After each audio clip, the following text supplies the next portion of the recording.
Dieu est d'abord l'objet de ta mission ici. Tu entends? Dieu est l'objet de ta mission ici. Si tu ne connais pas Dieu, pour toi, ça va être tout le temps, échec sur échec.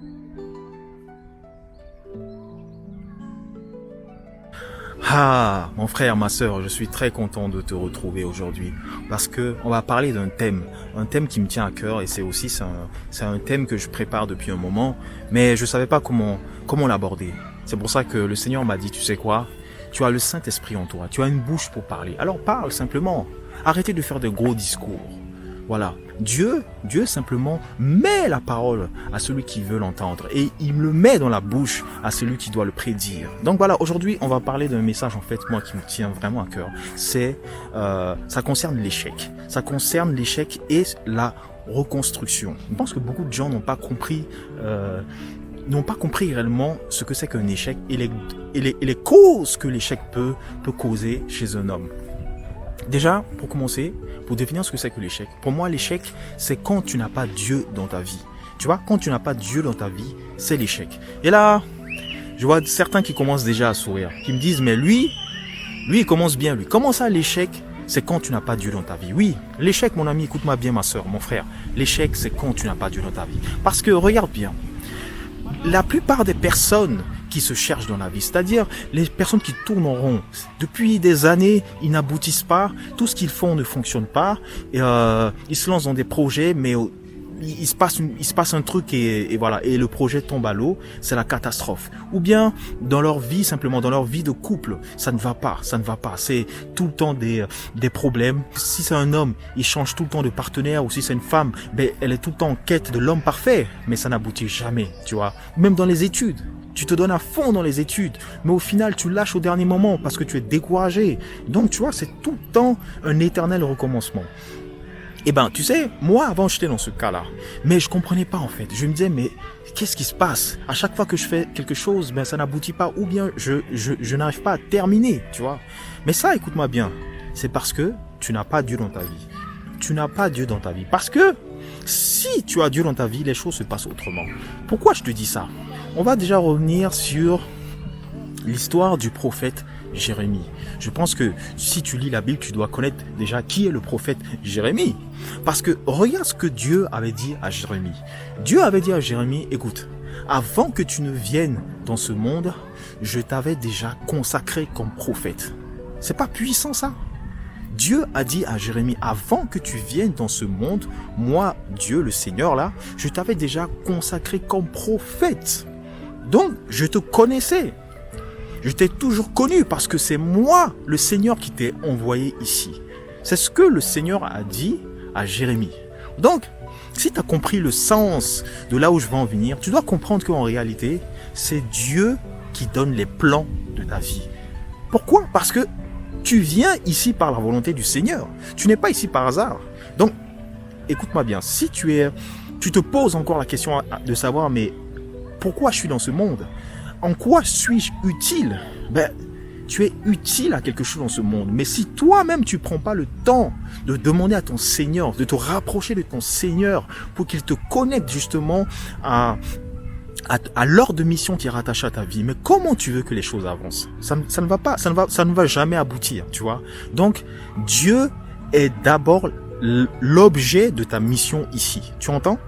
Dieu est l'objet de ta mission ici. Si tu ne connais pas Dieu, pour toi, ça va être tout le temps, échec sur échec. C'est-à-dire que ta vie, tu vas passer ta vie à tourner en rond sans savoir exactement où tu vas. Ou bien tu vas voir que tu auras tout le temps quelque chose d'insatisfait dans ta vie. Tu vois, un accomplissement que tu n'arrives pas à atteindre finalement. Même si tu as tout, même si tu es riche, il te manquera toujours quelque chose. Parce que quand tu as Dieu, ben, tu te suffis à toi-même. Tu te suffis à toi-même. Donc, comme je te le dis, ne pas avoir Dieu dans sa vie, pour moi, c'est la définition de l'échec. Voilà. Maintenant, on va voir l'autre partie. La reconstruction. Parce que, effectivement, quand tu n'as pas Dieu dans ta vie et ta vie est un échec. Donc, la reconstruction, si tu as bien compris, c'est simplement le contraire. C'est quand tu as Dieu dans ta vie. Voilà. Parce que, en plus, regarde, c'est vraiment de pair. C'est de pair. Échec, reconstruire. Tu n'as pas Dieu, c'est l'échec. Tu as Dieu, c'est la reconstruction. Et pourquoi c'est la reconstruction? C'est simplement parce que quand tu as Dieu, c'est lui-même qui te donne les plans. C'est lui qui te donne le plan de ta vie. Donc, il te donne le plan de ta fondation pour bâtir ta maison. Il te donne tout, le ciment, les parpaings, les fers, tout ce qu'il faut pour te bâtir solidement sur lui. Parce que lui, c'est le roc. Et lui-même, il a dit, si rien n'est bâti sur le Seigneur, ta maison, en fait, est bâtie sur du sable. Lui-même, il a dit, ça c'est... Écoute-moi bien. Reconstruction, c'est se reconstruire avec le Seigneur.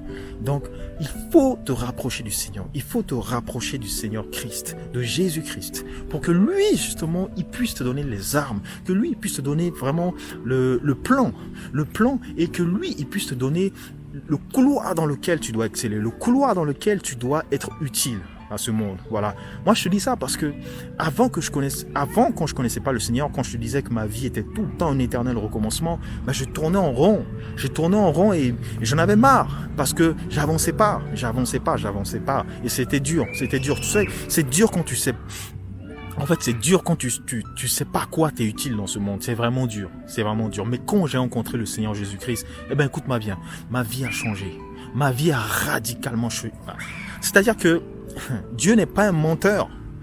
Le sacrifice de Jésus-Christ, c'est un sacrifice qui va t'enlever tous tes problèmes. Ça va enlever ton péché. Ça va enlever toutes les malédictions qui étaient attachées contre toi. Ou bien ça va enlever tous les blocages que Satan avait mis sur toi. Ce n'est pas du mensonge, mon ami. Ce n'est pas du mensonge. Le sacrifice de Jésus-Christ, là, c'est un sacrifice qui est puissant. C'est pour ça.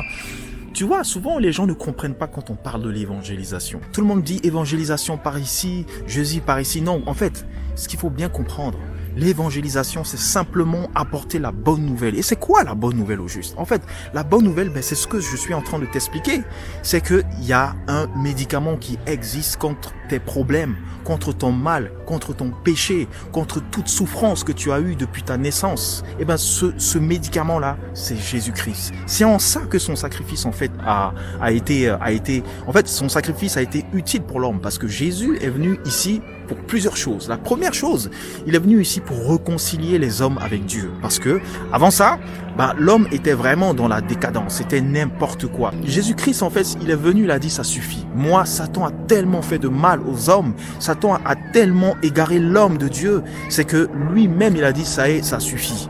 Donc, Jésus est venu pour justement ôter toute la malédiction qui était rattachée sur l'homme depuis Adam et Ève, depuis que Adam et Ève ont commis ce fameux mal que vous savez dans le jardin, en mangeant le fruit de l'arbre défendu.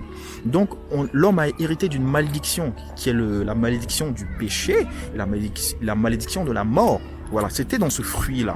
Et Jésus, en venant sur terre, en fait, il est venu avec l'antidote. L'antidote qui a permis justement d'ôter ce mal-là, cette malédiction qui était rattachée à nous, et de réconcilier les hommes avec Dieu.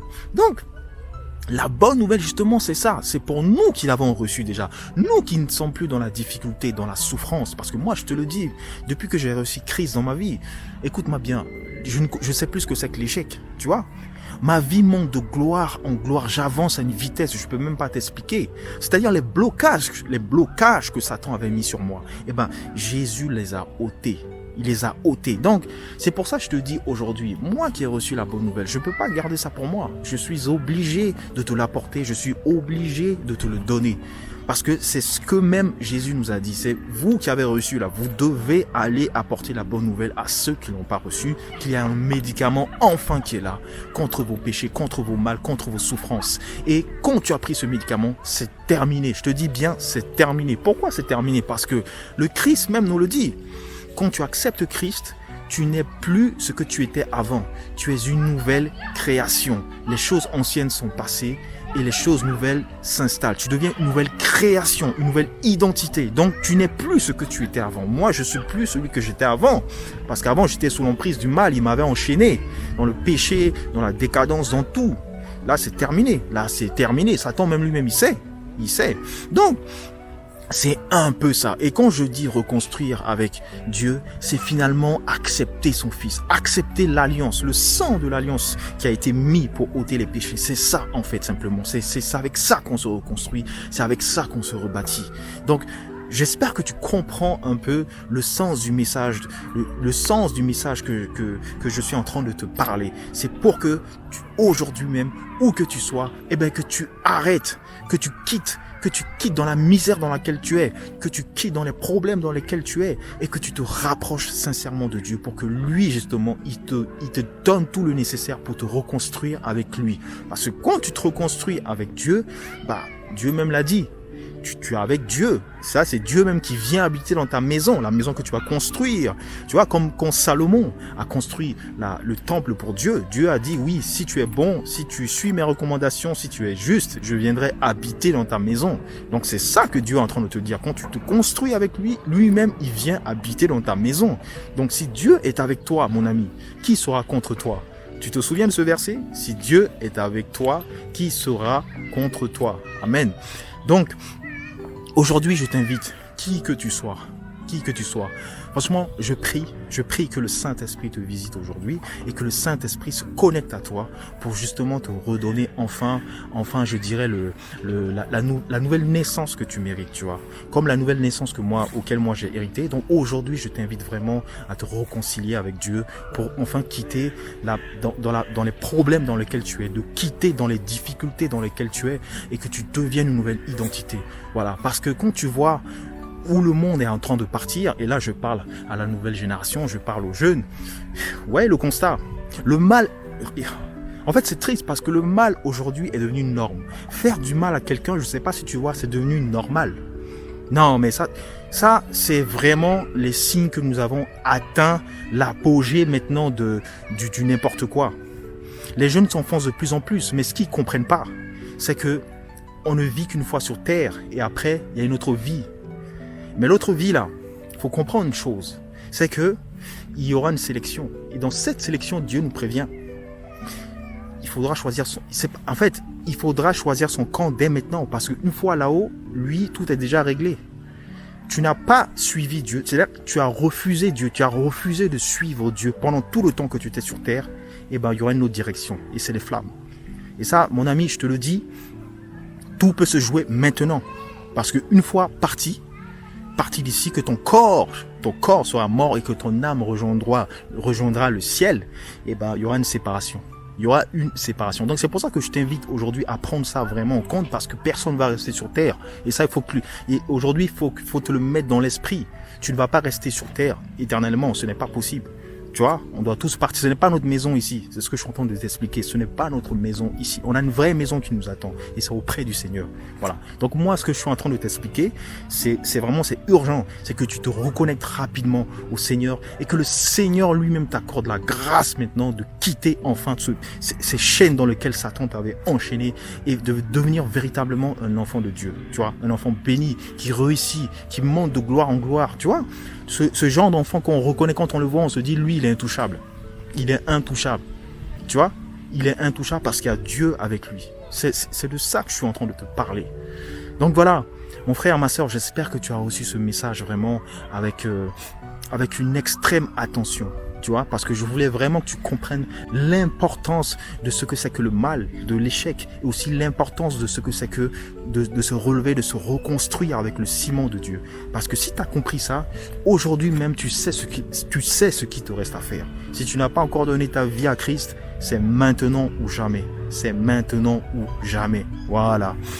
Donc, pour terminer, je vais faire une petite prière pour toi, une petite prière rapide simplement. Donc tu vas fermer les yeux et on va prier. Oh Seigneur, merci de m'avoir permis de parler de ce sujet qui est tant important dans le monde, dans la génération dans laquelle on est aujourd'hui. Que cette parole atteigne les personnes que tu veux toucher et que le Saint-Esprit les visite et que le Saint-Esprit les permet de faire le bon choix à partir d'aujourd'hui pour que le Seigneur Jésus-Christ puisse racheter ces gens qui sont perdus, ces gens qui filent tout droit vers le tunnel de l'enfer. Oh Seigneur, s'il te plaît, ne permets pas cela. Nous sommes tes enfants. Épargne-nous cela. Nous voulons être avec toi. Nous voulons sortir de ce piège. Merci de nous avoir libérés, nous qui avons aussi la révélation. Et continue à nous fortifier pour qu'on puisse apporter cette bonne nouvelle, ce médicament à ceux qui le recherchent mais qui ne le trouvent pas. Amen. Donc, j'espère que tu vas en tout cas, dès aujourd'hui, te connecter avec le Seigneur. Et même si tu as déjà donné ta vie au Seigneur et que tu vois que c'est compliqué, c'est qu'il y a un problème. C'est qu'en fait, tu négliges Dieu et tu connais Dieu, comment il fonctionne. Quand tu le boycottes, il te boycotte aussi. Tu vois, si tu le mets tout le temps en second plan, il va te mettre aussi en second plan. Tu lis pas la Bible. Tu n'es pas connecté, tu ne pries pas. Moi, je prie tous les jours. Je lis la Bible. Tu vois, je prends au moins 30 minutes pour me connecter au Seigneur, pour alimenter, pour entretenir cette maison. Parce que écoute-moi bien, c'est bien beau de construire la maison. Mais si tu ne l'entretiens pas comme une maison, eh ben, tu vas voir qu'elle va se flétrir. Tu vois, elle va perdre sa clarté. Et le Seigneur n'aime pas le Seigneur n'aime pas les endroits obscurs, tu vois. Si tu connais Dieu, si tu es proche de Dieu, si tu lis la Bible, si tu es connecté au Seigneur, tu sais que le Seigneur n'aime pas les paresseux. Voilà, le désordre, tout ça. Le Seigneur n'aime pas ça. Il aime qu'on l'entretient. On entretient une relation, comme on entretient aussi une relation avec nos parents. Le Seigneur aime ça. Donc, je t'invite, si tu as reçu le Seigneur, si ça ne va pas, écoute, remets-toi avec le Seigneur, tu vois. Voilà, change un peu ton comportement et raligne-toi avec lui. Voilà. Pour ceux qui sont en vacances, je vous souhaite vraiment des excellentes vacances, où que vous soyez. Profitez de la vie et surtout restez proche du Seigneur. Amen. On se dit à la prochaine pour un autre message. Merci.